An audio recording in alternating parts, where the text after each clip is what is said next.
Okay okay Nagendra Goud గారు. రోజా గారు ఇప్పుడు ₹1,00,00,000 భూమిని 10,000 కట్ట పెడుతున్నప్పుడు మానవతరాయ్ గారు ఇంతకు ముందు ఏమన్నారంటే ఏదైనా అవినీతి జరిగితే మా పార్టీ వాళ్ళే విమర్శిస్తారు అని.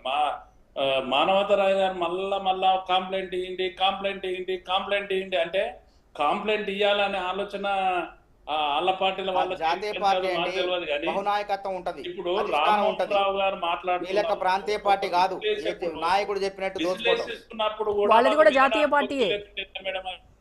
ఒకటి వాళ్ళ జాతీయ పార్టీ చెన్నారెడ్డి గారు ప్రభుత్వం ఉన్నప్పుడు ఏదైతే కంపెనీలను అన్నిటికీ విచ్చలవిడిగా పర్మిషన్స్ ఇచ్చి పొల్యూషన్ ఉన్న కంపెనీలన్నింటినీ సనత్ నగరు, బాలనగరు, ఫతేనగరు లేకుంటే ఇప్పుడు ఇంతకు ముందు ప్రస్తావించినట్లు పొటెన్షియల్ ఏరియాలు అయితే అసలు ఆ ఇండస్ట్రియల్ ఏరియాలో నివసించే పరిస్థితే లేదు. ఇప్పుడు అక్కడ ఉండే పరిస్థితి కూడా లేకుండా అసలు మొత్తం పొల్యూషన్ కంప్లీట్ వాతావరణం పొల్యూషన్, వాటర్ పొల్యూషన్, ఇళ్లలో ఉండలేని పరిస్థితి, ఎక్కడ కూడా జీవించలేని పరిస్థితిలో ఇవాళ పొటెన్షియల్ ఏరియా ఆ ప్రాంతం కూడా సనత్ నగర్ మళ్ళా అంటే బాలనగర్ ఈ ప్రాంతం అంతా కూడా తయారయ్యి మేము ఏమంటున్నాం అంటే ఇప్పుడు మానవతరాయ్ గారు ఆలోచన చేయాలి.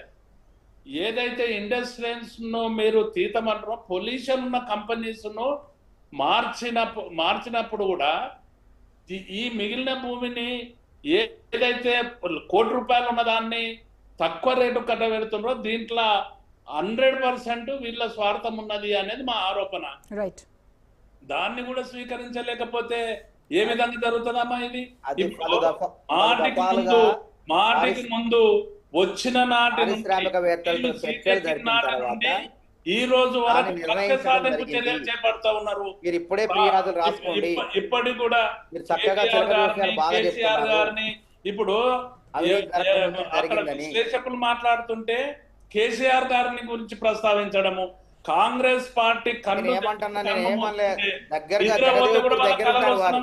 ఏం చేయాలి దానికి? ఇప్పుడు కేటీఆర్ గారు మాట్లాడిన దాంట్లో ఆయన హైదరాబాద్ ను ఒక గ్రేట్ సిటీగా మార్చాలని విశాలంగా దీన్ని ఇప్పుడు వీళ్ళు ఉన్నప్పుడు కర్ఫ్యూలు ఉంటుండే, ఆ కర్ఫ్యూలు ఉన్నాయి ఎలా? మానవతరాయ్ గారు కానీ ఇప్పుడు మేము ఇప్పుడు ఉన్న నలుగురం కూడా కర్ఫ్యూలు చూసిన వాళ్ళే మేము. మరి కర్ఫ్యూలు ఉన్నాయా ఎలా? ఆ విధంగా ఉన్నదా? ఆ విధంగా మెయింటైన్ చేసి రైట్ అండి. Okay, thank you so much Prakash Reddy గారు, రామ్మోహన్ రావు గారు, మానవతరాయ్ గారు, నాగేంద్ర గౌడ్ గారు, థ్యాంక్ యూ సో మచ్ అండి.